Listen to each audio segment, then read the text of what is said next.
Tara, welcome back to the Mea Culpa podcast. There's so much going on today, the chaos in our political environment. Hour goes by quick, so I'm just going to jump right into it. You know, as we're talking every day now about yet another government shutdown, because we don't have enough going on in our lives, they're talking about another government shutdown. I want to remind you, and I want to remind my listeners, that the last government shutdown in 2018, 2019 cost this country, it cost our economy over $11 billion.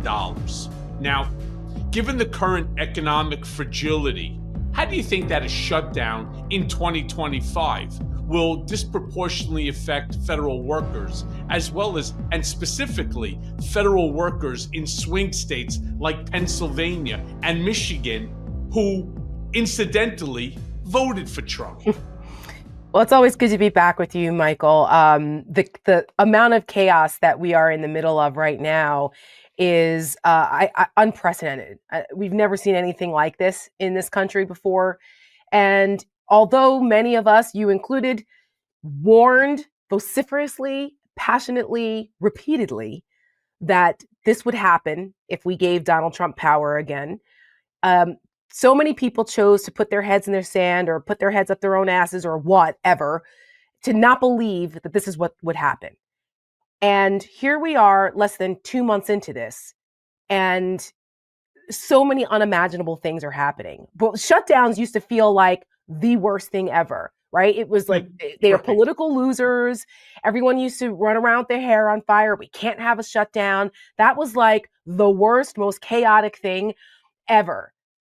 Shutdowns now look like a federal holiday at this point. It is, the things are so catastrophic that are happening right now in our government, thanks to Elon Musk and Donald Trump and what Doge is doing, and the absolute decapitation of our federal agencies and frankly of our democracy for a number of reasons, that a federal shutdown now is really, really bad. And it's just going to just compound the chaos, because we're already seeing hundreds of thousands of people losing their jobs. This is going to throw our economy into chaos. People are just starting now to understand kind of the trickle-down effect of what these mass firings in the government are doing. And not only the mass firings, but the disruption in services. We used to make the argument about federal shutdowns as being a disruption in services, which was true, because people don't realize how much your everyday life is dependent on the government. You don't realize it because when it works and you don't know. But when it doesn't work and when you don't have it anymore, then you're like, oh, I didn't realize that was going to happen. And that's what's about to happen right now. If there's another government shutdown and you add that onto the disruption of services from our VA to our farm bureaus, to the USDA, to our national parks, to Social Security, to just name it. And you add a shutdown now, people are really, I'm almost hoping that Republicans do mess around and we end up with another shutdown. Because people obviously need to feel a certain amount of discomfort and pain before they wake the hell up and understand what Donald Trump is doing to you. Trump is doing this to you, no one else. Donald Trump and his co-president, Elon Musk, are doing this to you. And no one is safe from it, including MAGAs. But not if you listen to people like MAGA representative here from New York, Nicole Malliotakis, who's sitting there. Everything is being blamed on the former administration, on Joe Biden. Trump says it, Musk says it, Malliotakis says it. Every member of Congress that is Republican are spewing the same talking points. It's as if, like during the campaigns, they receive talking points memorandum. If you are going to be a surrogate, if you're going to be in the press today, if you're going to be on the news today, these are the buzzwords that they want you to say, and those are the buzzwords that they are saying, including whether we're going to call Elon Musk a shadow president or just some sort of temporary sidekick, which I believe he is. There are proposals that are out there that are being discussed, stupid proposals like $14 billion in cuts to just the IRS alone. What's going to happen when people don't get their refund checks or the processing of their IRS forms, don't take place properly? $20 billion in cuts in climate funding. That's just climate funding alone. There's hundreds of billions, if not trillion dollars worth of these stupid cuts that they want. Plus, Elon Musk has said to Trump that he needs to cut $2 trillion from our $6.4 trillion budget, our federal budget, in order so that we can actually start to bring the country's deficit down. Do you think, Tara, that these targeted cuts are strategic? You think that they're a strategic move to appease the far-right Freedom Caucus? Or do you think that they will ultimately alienate moderate Republicans and Democrats? So there's a few layers to that. Well, first of all, of course, all of the Republicans and MAGAs are on the same page because it's a cult, and that's what they do. What are they going to say? They're scared to death. The ones that are not true believers, there's a bunch that are true believers, and that's, all different discussion. Most of them are not true believers. And the ones who understand that this is political kryptonite for them, they're too chicken shit to stand up and say no. Because ultimately, the power of the purse originates with Congress. What Elon Musk is doing is questionably legal. There are court cases going on right now that are challenging what he's doing. There are processes for this. Some random guy who was not elected, who is not a member of Congress, who has no oversight, a civilian coming in and deciding to, take a chainsaw, to use his own imagery, to our federal workers and our programs where things that have been appropriated by Congress, which is their constitutional responsibility, it's legally dubious and questionably unconstitutional. So the problem here is that it's happening with such at a swift pace that it's difficult to keep up. And frankly, Democrats have not done a great job in pushing back on it. No. Actually, they've done a terrible job, and it's very frustrating to watch what's going on. People may know or may not know. I was a Republican for 27 years. I know the tactics, and I saw what Mitch McConnell and Republicans did when they were in the minority and they were the opposition party for years against Barack Obama and the Democrats. There is a playbook for this. I don't want to hear this just roll over and do nothing and let them trip over themselves and, hang themselves. No, not like this. We're not in normal political times. It does not work. And Republicans didn't do that back in 2009, 10, 11, 12, in those years. They did not. They did all kinds of things to make Democrats' lives more difficult and more difficult for them to carry out their agenda. So there's all kinds of things they could be doing that they're not. But maybe we can talk about that later. But of course, they're going to all be on the same page with the talking points because they cannot deviate. Trump has threatened them. Musk has threatened them, and they know this. So they're willing to sell out what they know is right, including selling out their own constituents. They know this is going to hurt their own constituents. Do you know how many red districts have farmers that rely on the SNAP program? How many farmers rely on USAID because we send billions of dollars to our farmers to create, to produce those crops for USAID programs overseas? I mean, people have no idea how damaging all of this actually is to regular folks, but the members of Congress do because they're hearing it. That's what they're seeing at the town halls. That's why they're scared to death to have town halls anymore. That's why the memo went out. Don't have in-person town halls anymore because they don't want the visual of the American people rising up and complaining and going, what the hell are you guys doing? Right. So this is all of those things. And the cuts, as we know, that if you were to get rid of every single federal worker and every single federal program, it wouldn't make a dent in the debt. It's not going to make a dent. These are nominal savings. This is a lie that's being sold to these people to justify the pain that's being inflicted on them. And if you Tara, repeat something over and over again, enough people believe it. But until you start to feel it in your everyday life.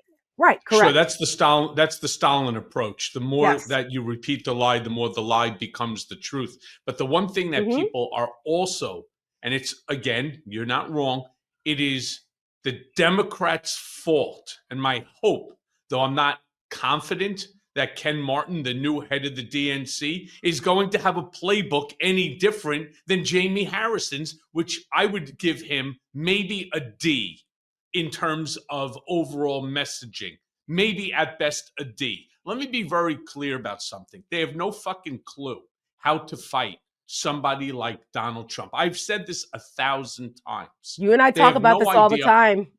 what it takes in order to fight him properly. All right. And that the problem is you cannot try to make everything about him and make him into the devil of every single thing. Every bad thing that somebody writes about does not have to be investigated and reported and reported again. Problem is, Democrats don't stay on singular message long enough for it to soak into the American's head. Correct. With that in mind, the House, the GOP, they have a razor thin majority there.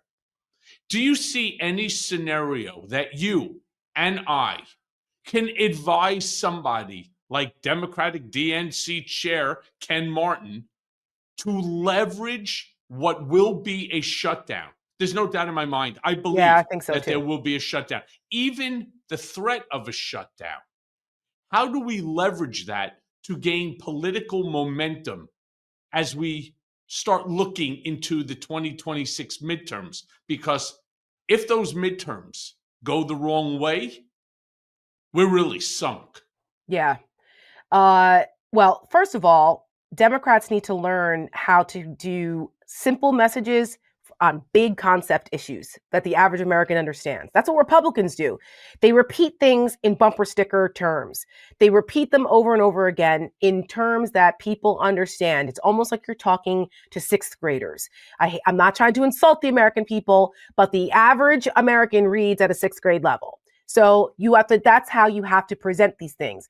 You cannot go into deep policy discussions and about this policy, that policy, and chasing like whack-a-mole policy issues that the Trump administration keeps putting out there and thinking that anyone's going to absorb this and understand why it matters to them. That's part of the problem. For Republicans, they kept it very simple. Immigration bad, transgenders bad, Donald Trump is for you. The end. That is their entire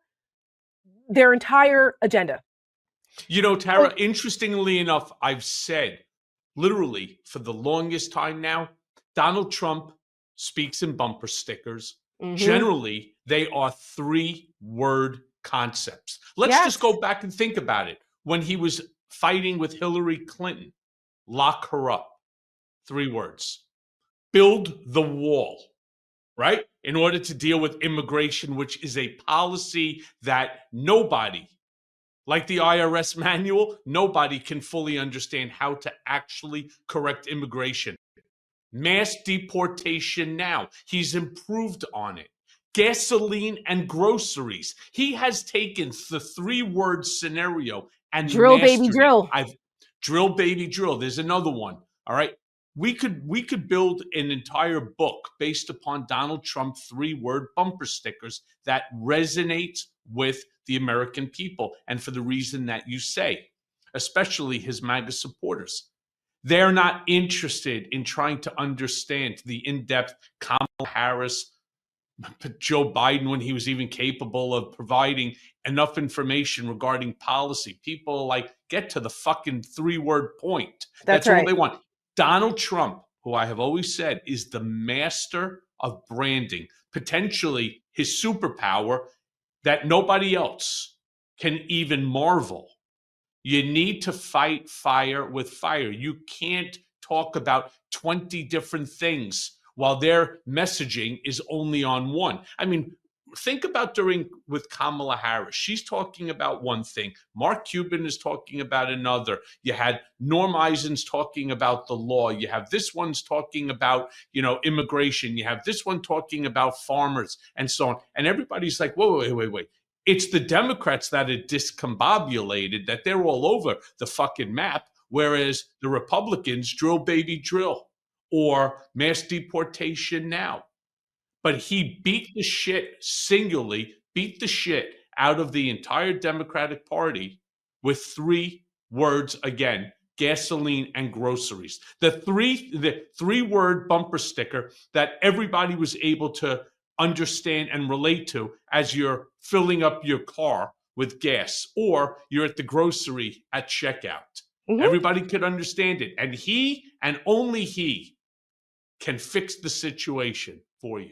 Yeah. I mean, listen, I don't know why they don't start discussing how Donald Trump's cuts kill. Trump's cuts kill. Musk's, stuff like that. Like, Trump destroys. I don't know. We can come up with different things, but you've got to be in your face, unapologetically provocative and honest, because it's true.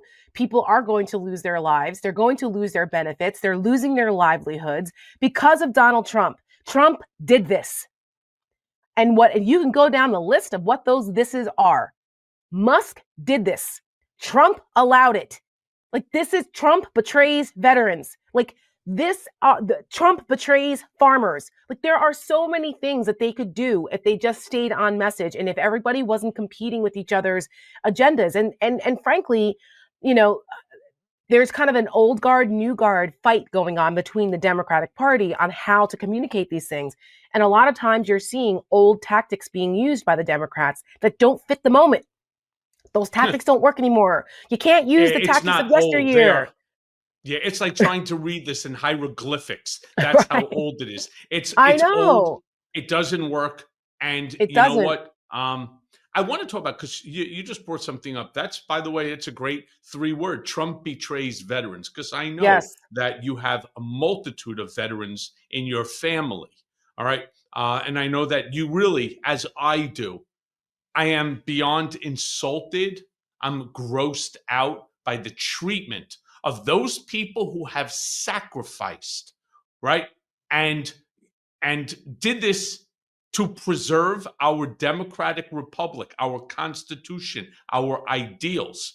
You and I would never be here talking to one another on this platform if, in fact, it wasn't for the bravery of our veterans, those that have unfortunately perished and those that are alive with conditions, whether they are actual physical conditions because of their service or emotional, like PTSD. In fact, your project, the Seneca Project, which you are a co-founder of, is as nauseated by the fact that they're talking about cutting 80,000 jobs in the VA, leaving veterans out in the cold without the ability to seek medical attention, receive benefits, and so on. In fact, you did, via the Seneca Project, you put out a great ad. I'm actually going to play it. I'm going to play it for everybody so that they can see it when this ultimately is on YouTube, but they'll be able to hear it as well if wherever they listen to their podcasts. The golden age of America has only just begun. Veterans will suffer. It will be like nothing that has ever been seen before. Friday night, Pentagon purge. President Trump has just fired the chairman of the Joint Chiefs of Staff. Truly unprecedented. And we take good care of our veterans. Veterans are being fired. We've been betrayed. Absolutely betrayed. A slap in the face. I feel let down. I feel like I'm not good enough. We love our veterans. The president referred to them as suckers and losers. We're not losers. We're not suckers. We care about veterans, but at the same time, we have a fiscal responsibility to use taxpayer dollars to pay people that actually work. We don't deserve to be treated like this. Perhaps they're not fit to have a job at this moment. These people are brave, patriotic Americans that go to work every single day. We have hundreds of thousands of federal workers who have not been showing up to work. I put myself in harm's way for the country. We put our whole entire life into public service, and all of a sudden, one man comes in and throws it all away. Elon Musk, who is in the gallery tonight. If Elon Musk does what he wants to do, between 200 to 300,000 veterans are fired this year. And any federal bureaucrat who resists this change will be removed from office immediately.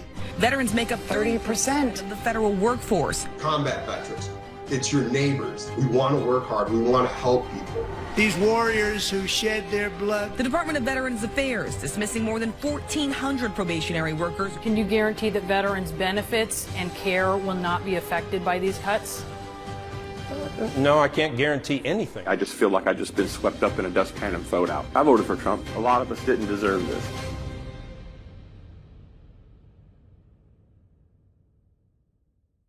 But I want to ask you on behalf of these veterans, the veterans in your family and the folks that you know, what is the sentiment from these veterans, especially those who voted and campaigned for him in 2024? Thank you for playing that, Michael. And we produced that ad in partnership with Marcus Flowers' PAC Hold the Line. And for those who don't know, Marcus Flowers ran for Congress against Marjorie Taylor Greene a couple cycles ago and decided to start a PAC to help elect a new generation of Democrats. And he's a military veteran. He spent 20 years in the military and working for the Department of Defense. So this was something that we had an idea and we decided to partner with him on it because it was so important for us to get that out. You know, we are a content producing organization at the Seneca Project. And, you know, we are women led, run by women, and we're tough broads and we know how to message. And we wanted to combine that because, frankly, Democrats aren't doing it. No Democratic organizations are putting out counter messaging to go on offense against Trump and what Musk are doing. We did the same thing with Elon. We have an ad out called Welfare Queen. People need to know Elon Musk isn't the genius you think he is. Matter of fact, he's wealthy because of our tax dollars subsidizing Tesla and SpaceX.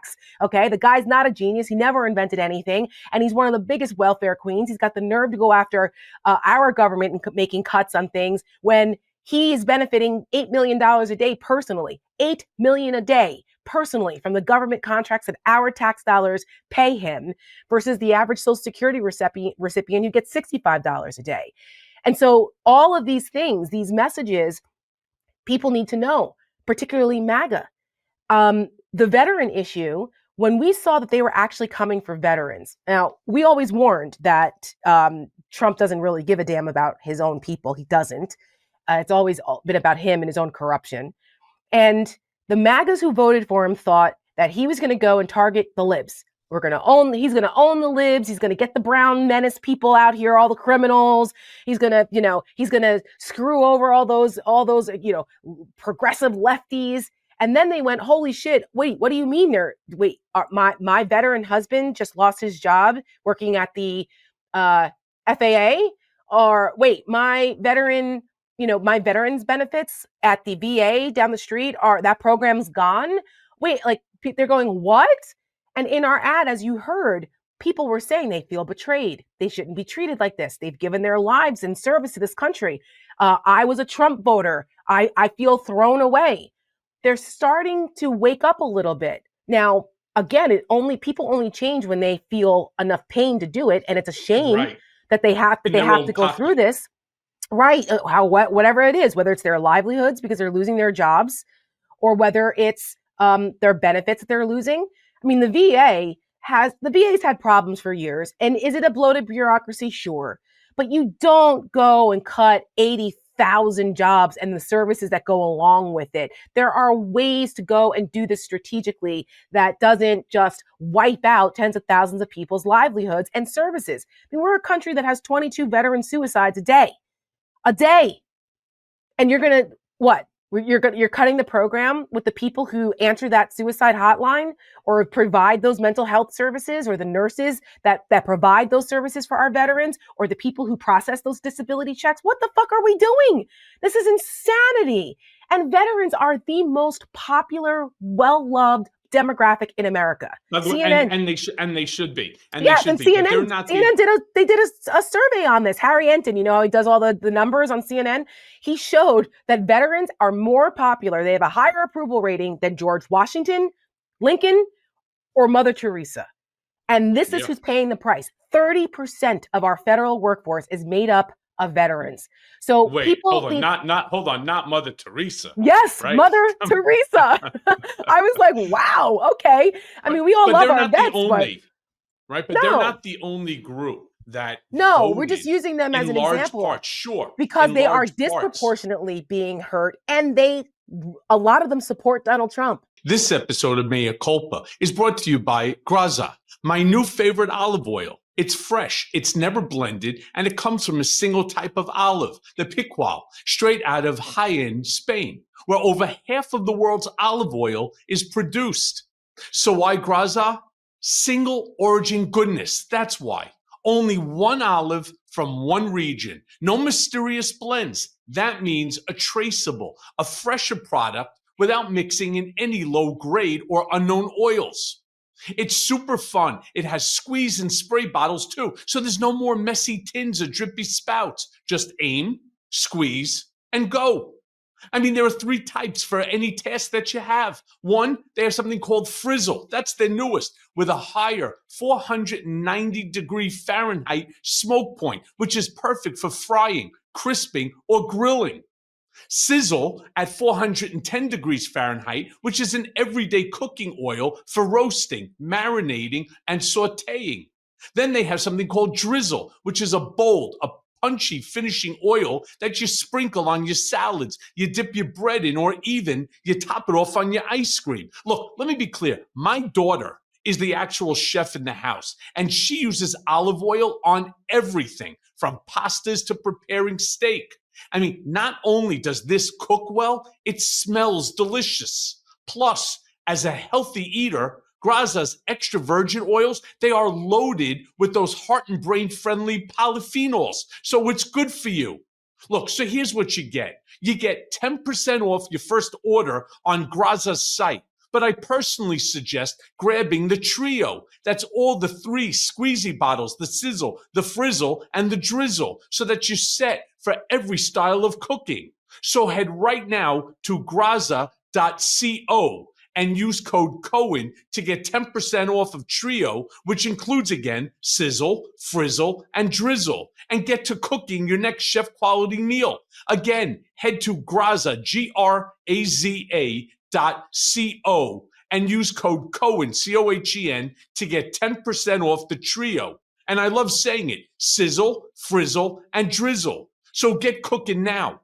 Those are his people. He likes to wrap himself in the flag, and he likes to hold up veterans as props, the military as props, but he doesn't give a damn about them. He stole from a veterans charity. You know this, Michael. Nah, the guy is the worst. He really didn't steal from that charity. Well, look, this is one of the problems too, is he didn't. He wasn't 100% sincere about even doing it, but he didn't steal any money from it. And we don't have to, again, it goes back to the point I was making before. Not every single thing that has come out about him is actually true. And the problem with that is when Democrats use it, what it does is it adds to his claims of being a victim for everything. Look, I'd be the first one to say if there was money that was missing from a VA charity, or when Eric Trump, for example, had the charity for St. Jude Children's Hospital for children with cancer, they didn't take any money from it. And not everything that Trump does has to be deemed, grotesque and theft.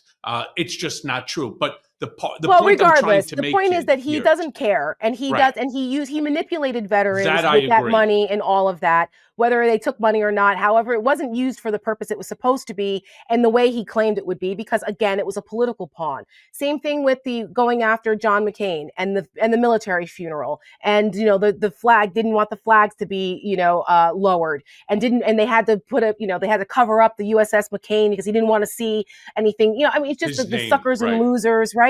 The suckers and losers comments. Why can't my generals be like Hitler? Like, we already know how he really feels about people who give themselves to service something bigger than them, which he doesn't understand and doesn't care and thinks is asinine. So the fact that so many military people think that he's their champion is again an example of how the propaganda and the disinformation and his ability to market is genius, because they're literally being gaslit into believing that this guy who looks at them and thinks that they're suckers and losers is their champion. That is one of the books are going to be written on this. the success of Donald Trump is probably one of the biggest successful propaganda operations we've ever seen in the history of our country, ever, if not the world. It is really remarkable because so many people have been gaslit. I was at brunch this weekend with my husband at one of our local vineyards because I live in Northern Virginia and we have a lot of great vineyards.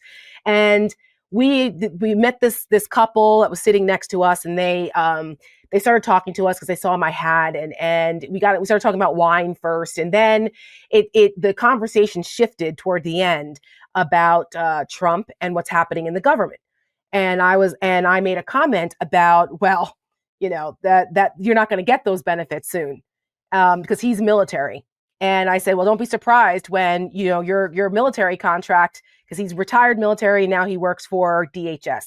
I said, don't be surprised when you lose your job too, because you're not safe either. No one is safe from this. And he was like, well, that's not true. And I said, listen, Elon Musk, he's not even from here. Okay. He descended from Nazis who came from Canada and decided to camp in South Africa because they felt more comfortable there under apartheid. I said, the guy does not respect our democracy, and he doesn't give two shits about you or anybody else. And he's indiscriminately been given carte blanche to just cut people's jobs for his own benefit. And he goes, oh, well, Elon's, he's an American citizen. He kept trying to rationalize this. And I said, and you know what I say to them? He's coming for you too. You know what I say? FAFO. That's all I know. Like, huh? Yes. I'm like, fuck around, find out. And you're going to see it. In fact, I did a story very similar to this on my Substack where I called it Truth Optional, Gaslighting Mandatory. Yes. Right? That's because so that's true. what, I mean, it pays. But the point I was But he really was trying to bring up. in denial about it. And then interestingly, his wife, she kind of like turned to me and she made a gesture and she was like, I didn't. And I was like, of course you did. Yeah. She goes, she's like, I don't agree with him. But she had to whisper it. So I thought to myself, well, at least her vote canceled out his, let's hope, during the election. But it was interesting how he just kept saying, oh, no.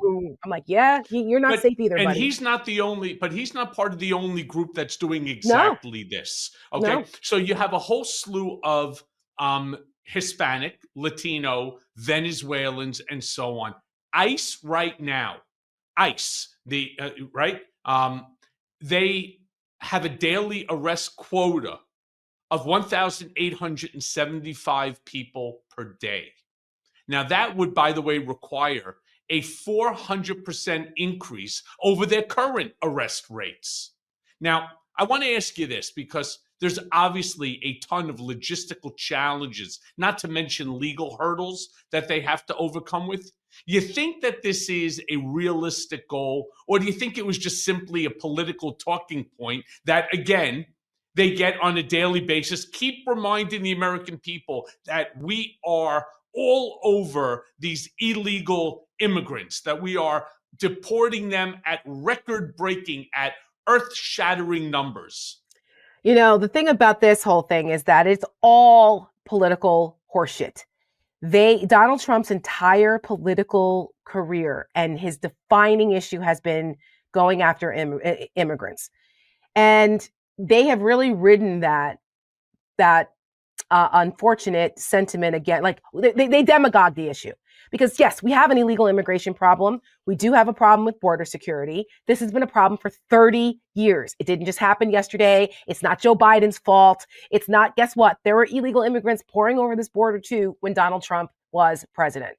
So this has been an issue back since amnesty happened under Reagan. Okay. When Reagan decided to do the amnesty bill, he was promised enforcement. And then the enforcement never happened. And then you had interests on both sides. Some folks like Republicans who own businesses and farmers who like the cheap labor. They were like, well, maybe it's not so bad. And then you have Democrats that thought, okay, well, we have new constituents here potentially. We'll let them over here. We'll give them amnesty and then they can vote for us. And then we've got more folks on our side. There were competing interests here that allowed our immigration system to get completely out of control. Now, Now, Republicans, when I worked on the Hill, I worked on this issue. I was a Hill staffer for 7 years. I am a border hawk.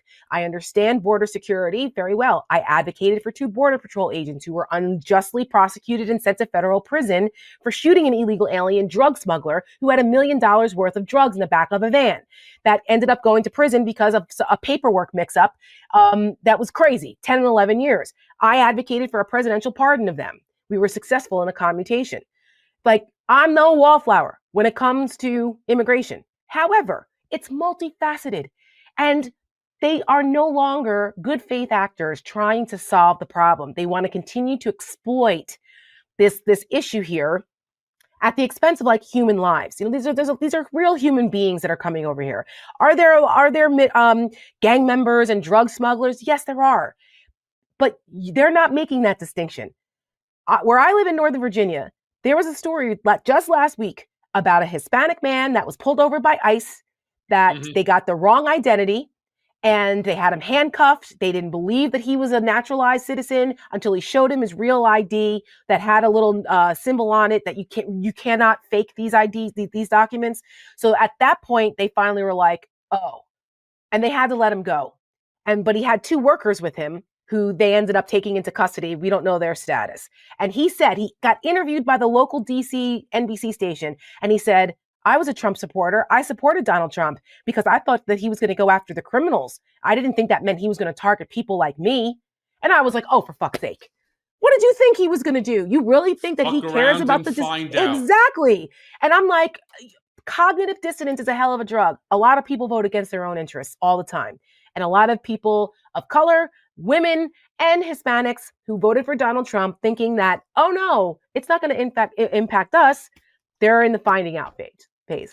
40%, I think, is around the number of Hispanics that voted for Donald Trump. All right. Yeah. Now, I remember when I first started the National Diversity Coalition, I started because his entire base, his rallies were all white. Oh, I remember. It looked like a Klan meeting.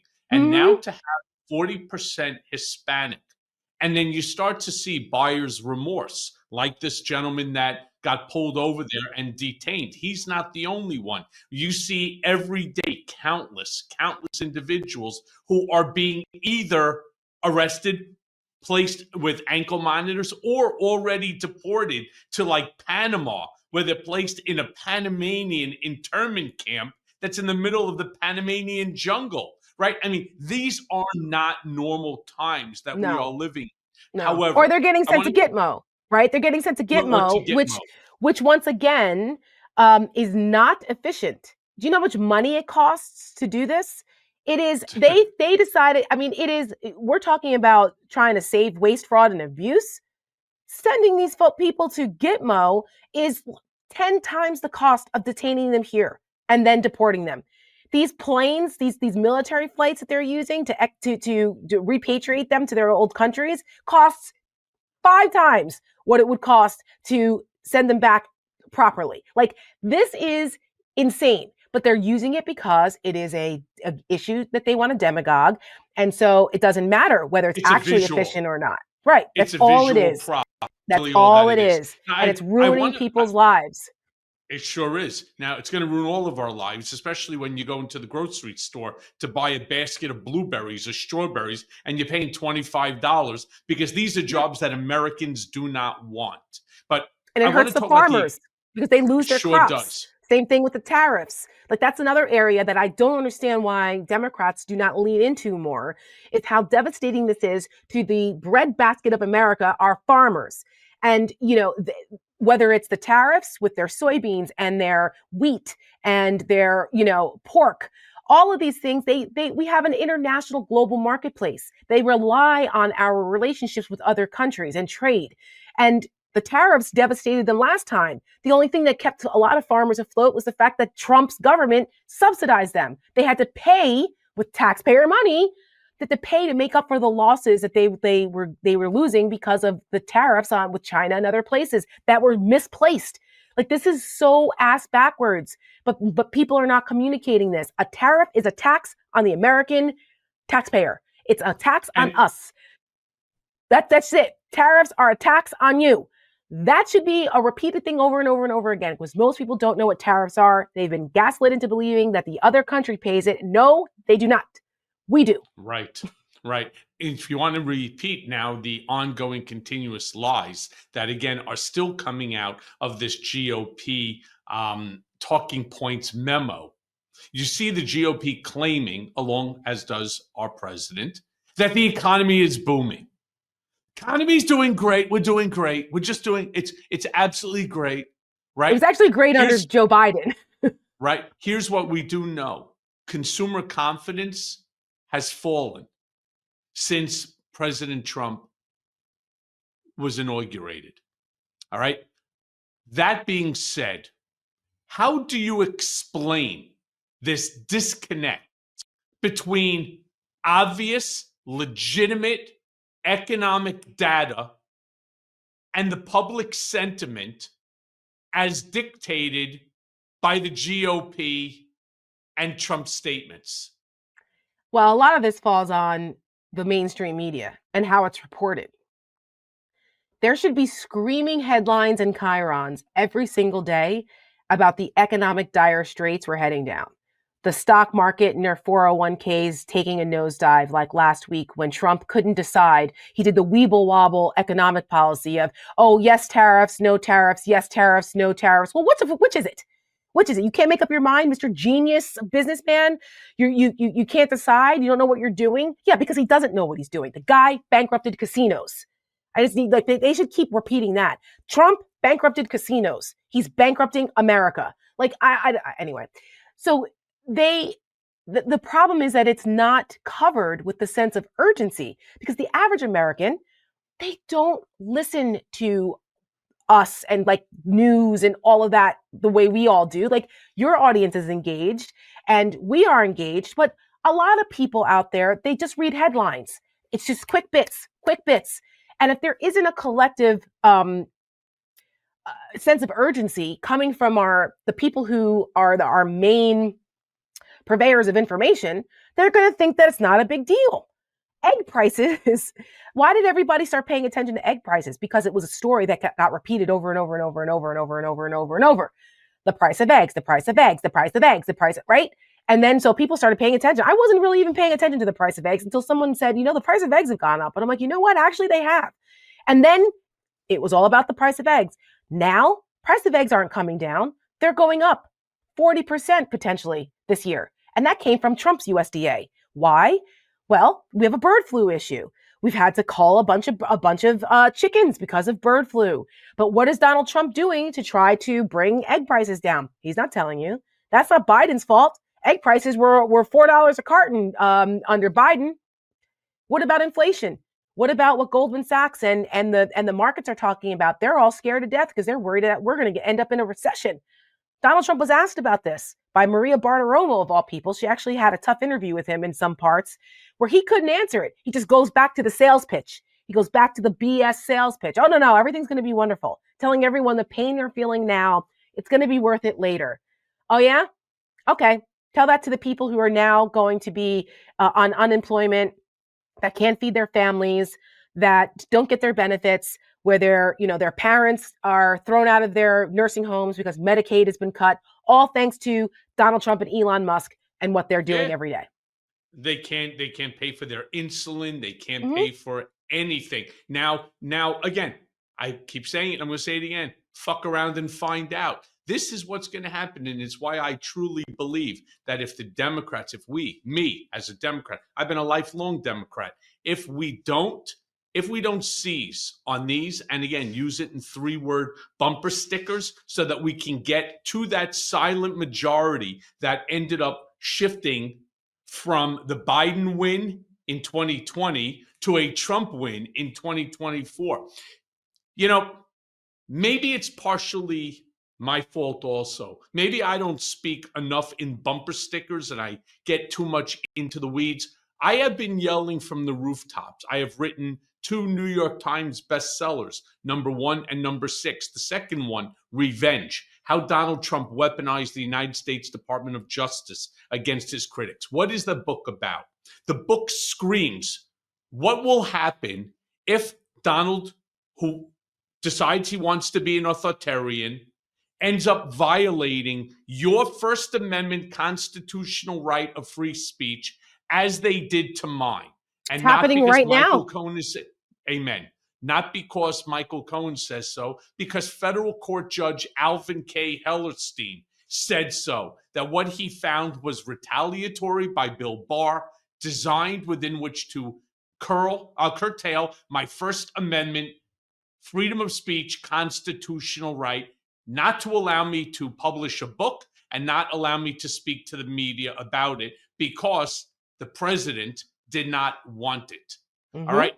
We are seeing this right now. We are seeing this with Trump making the same exact Putin-esque type of actions where he has stated that the Department of Education will cancel $400 million in funding, and I'm just going to use one school as an example, to Columbia University based upon a single protest. Now, I just had a massive fight with a friend of mine, highly educated Ivy League lawyer, right, who is so pro-Israel, like too many of these fucking idiots that live here on the Upper East Side, that they don't see the bigger picture. This is not about anti-Semitism. This is not about Israel versus Hamas. This is about our First Amendment constitutional right. Because the second you lose number one, number two follows, number 3, 4, 5, That's all right. the way to the end. Do you think this sets a dangerous precedent for federal intervention in higher education and in other areas? Oh my God, yes. The chilling effect that this is going to have, we've already seen the chilling effect with the media, right? At the Seneca Project, we actually have merch where we have a shirt that says, "Will not obey in advance," because that's rule number 1 in Timothy Snyder's book on tyranny, of what to do, what you should not do when you are up against authoritarian regimes. Do not obey in advance, because they will, once they know what you're willing to accept, they'll push it until you have absolutely no way to fight back against them. So, we saw this happen because the mainstream legacy media companies that are now owned by these big conglomerates, right? They have CBS. They've got a merger that they want. So what? Well, this lawsuit with 60 Minutes, maybe we need to settle that. You look at what CNN is doing, rewarding that dipshit Scott Jennings, who's out there as the biggest propaganda bullshitter for Trump on the network. He's getting a pay raise. ABC settling that $15 million, which they would never have been a valid court case. They could have fought that if Trump hadn't won. But they're all scared to death of Donald Trump coming in and shutting them down or doing whatever, or using the power of government to destroy them. I've got news for you. When you obey like that and you give it to him, he's going to do it to you anyway. You're never going to earn brownie points with these people. I don't know what it's going to take for them to understand that. So now it's not only, so it started with the media relatively early on in this. Once Trump got reelected, you started to see them all bending the knee. That's why it's important to support independent media outlets like this one, like ours, like people that have voices and platforms that are getting the truth out there, because we can't rely on the big corporate media anymore. I mean, people can say, well, we never could before, but at least there were, there was the reliable sources here. But now almost everyone is compromised at that level to some degree because they're scared to death of retaliation. And Trump knew this, which is why he went for it first. It's authoritarian playbook 101. Hitler did it. Mussolini did it. Stalin did it. Russia does it. I mean, this is what they do. The other thing now we're going to academia. This is craziness. Whether it's for the research grants that have gotten decimated now from a lot of universities that rely on those things, from like the NIH or the CDC. University of Alabama is an example, one of the largest employers of all of Alabama. Well, they're getting decimated because they've cut off the research grants, and they've cut off the grants that employ people down there at the University of Alabama. Last time I checked, they overwhelmingly voted for Donald Trump.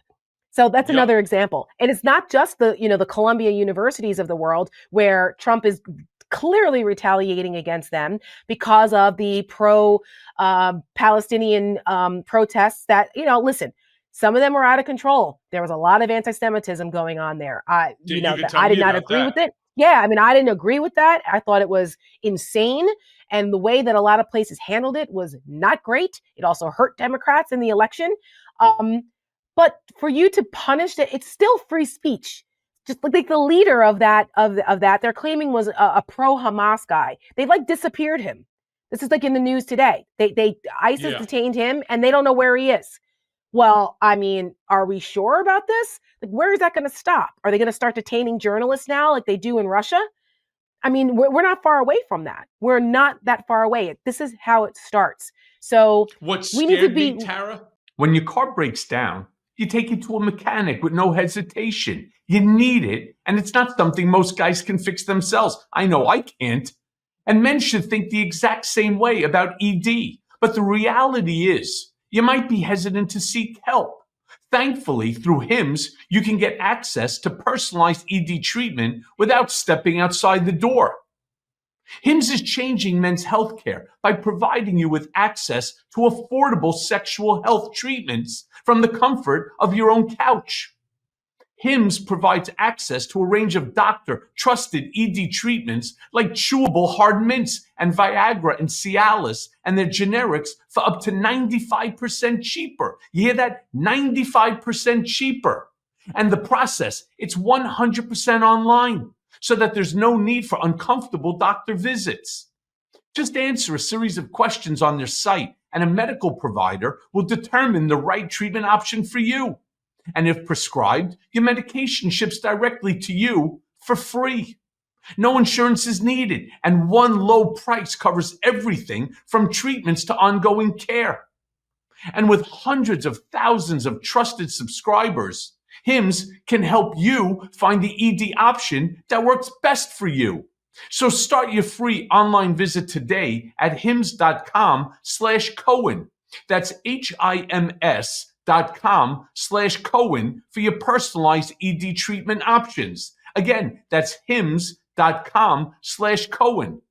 And the product mentioned are chewable compound products which are not approved by or verified by safety or effectiveness by the FDA. Prescriptions require an online consultation with a healthcare provider who will determine if appropriate. Restrictions apply. See website for details and important safety information.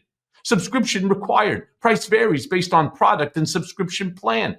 Yeah, what scared me is his position, Donald Trump's position, that we will strip federal funding from any school, program, university that allows, and the term is illegal protests. Yes. Now, the question that I have There's is no such thing.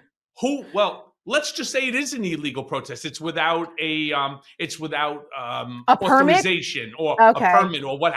I don't know. But my question is, who makes the determination, and what is the determination predicated on? Is it based upon you didn't get a proper permit, or is it that you don't like the topic that's being protested or the people that's being protested? Because, my friends, let me be very clear. Just as soon as he finishes beating down on the Muslim community, the Black community is next, the brown community, the Hispanic community, right? Women. Because as we all know, women, what we know, if you read that 22 page manifesto, Project 2025, as we have heard MAGA Mike Johnson say in the past, I want to see the United States return to a white, Christian, nationalist country. Of course, the one question nobody asked him, can you please tell me from what year to what year the United States was a white Christian nationalist country? Right. And what do we do with all, for example, the Jews? What do we do with all the Muslims, all the Hindus, all the Buddhists? What do we do with the Scientologists? What do we do with any other religion that doesn't fall into that? Are we going to have going back to the Inquisition, where either you convert or you die? What's going on here? Listen, this has also been a huge undercurrent between the Christian nationalist extremism, which for us at Seneca Project, we put out when we first launched last summer, we put out a couple of very poignant videos with actual clips of what these Christian nationalist pastors think about women, what they plan to do, how they want to get rid of the 19th Amendment, women's right to vote, how they think that women should not, that they should be subservient to their husbands, they shouldn't work, they shouldn't have access to their bank accounts. Like, they don't think that, Charlie Kirk saying women who take, birth control pills are unattractive. All of these horrible things about women, that's just on women. And as we know that women are considered enemies of the state in authoritarianism. Women, our friend Ruth Ben-Ghiat, who's also on our advisory board, the historian, wrote the book Strong Men. She has a whole chapter about this, about how women having freedom and agency gets in the way of authoritarianism, because you can't have a thriving democracy if women don't have equal rights. So there is this undercurrent of all of this going on is part of this bigger grand scheme that these Christian nationalists want to take us back to, where only white straight men, Christian men, are in charge.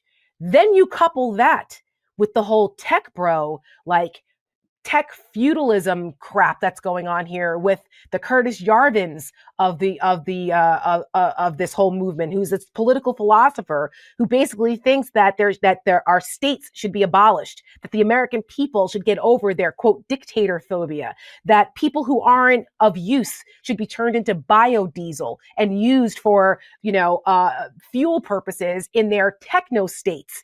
This guy, Curtis Yarvin, is the political guru of Peter Thiel, who is also the puppet master for a lot of things concerning J.D. Vance, our vice president. And all of these a lot of these tech bro oligarch guys follow this kind of sick political philosophy that wants to fundamentally dismantle our democracy, destroy it, and turn it into these little network states where tech CEOs run everything and the rest of us are just slaves to them. This is all happening in real time. And Donald Trump is a useful idiot here. He doesn't even have to know what's going on here with that. I don't see it that way though, Tara. Well, no, he sees it. Well, my opinion here is that Donald Trump is. Yeah, well, the Donald Trump is. He is far from a useful idiot, right? While he's a useful idiot on a lot of things. He's a useful idiot on a lot of things. I don't think that he has a political philosophy that's on the same level of those guys. He sees what he sees for himself and how he can benefit. I don't even think he realizes the manipulation that these guys have for a much larger plan. He's a pawn in that plan. He's got his own motivations. He's a useful idiot for Putin and on the world stage for sure in a lot of ways. But again, it all comes back in his mind. How does it benefit him? That's where it's a useful idiot, because he doesn't, you're telling me, Michael, that he actually is sitting around talking to political philosophers about network states and techno-feudalism and this whole, No, he's not. But what he knows how to be devious enough to pull down $6.5 billion, and that's only what we know since becoming president. Now, yes. Elon Musk has pulled down $240 billion since Trump became president-elect. But far from it. Trump is not a useful idiot. He doesn't give a shit. He has no policy. He has no belief system whatsoever other than what can he do to make a buck. So with that, he's a useful idiot to these guys. I mean, I think we're quibbling over language, but to these guys, these are kind of these are the oligarchs that rule the oligarchs. These guys are all useful idiots to them. They're pawns. And we're all wrapped up in this now, and people need to pay attention to, Donald Trump and the whole crypto obsession and trying to start a sovereign wealth fund and selling off our national lands to God knows who, Saudi Arabia or whoever, to pay for a sovereign wealth fund. Like, these are such un-American things that if he creates a sovereign wealth fund, Tara, let me be very clear. He's going to want to own a piece of it the same way that the prime minister of Qatar owns a large percentage of the Qatar. That's why those things don't work in a country that's a democracy. It's a slush fund for corrupt governments. I mean, what are we doing here? So look, Tara, the hour goes by quick. I have one last question for you, because again, there's so much misinformation and disinformation and malinformation hitting it. GOP and Trump make these claims that he has brought in over $2 trillion in manufacturing investment to the United States. Okay? Let me be very clear. The Bureau of Economic Analysis reported that claims or investment of less than 200 billion has been made so far for these capital expenditures. Now, forgetting about the fact that you cannot build a manufacturing facility for automobiles or really for anything, including pharma, in the 2 years or the 1 year or the overnight 24 hours that he says. My question to you, how do you explain the discrepancy and the fact that Americans, and I don't care if you have an advanced degree in economics, I don't care if you're a doctor, a lawyer, an accountant, or you're somebody that just took a GD, a GDE exam, a GED, right? I don't care, right? As far as I'm concerned, a fact is a fact. What's the discrepancy all about? Well, in Trump's America, a fact is not a fact. And when, it's alternative facts, remember? That this is all part of the successful propaganda operation that I mentioned earlier in repeating things over and over again and having an ecosystem that the right wing has built over decades to disseminate information, to indoctrinate people over and over again that that don't pay attention. Right? Trump said he loves the poorly educated. Yeah, because when you're not informed with the facts and you're not a critical thinker, you're going to take what people tell you because you're like, oh, well, that makes sense to me. Okay, well, I'm going to believe that because he built this cult of personality, which is just, I think a lot of people underestimated that connection. And when you have enablers around you that are now collaborators who are all in on it, that are willing to sing from the same hymnal, over and over again, repetition creates reality. So facts don't matter. How many of us are literally arguing with people who we thought were good people in our own family, that the sun rises in the west and sets in the east? And you're like, no, it doesn't. And they're like, yes, it does. And you're the asshole for telling me that I'm wrong because Trump and the scientists have now told me we need to question this. The sun actually does not rise in the east. And you're going, what? It's the world turned upside down. But this is what happens when you do not have a counterfactual opposition pushing back and going, no, and you know better. No, it doesn't.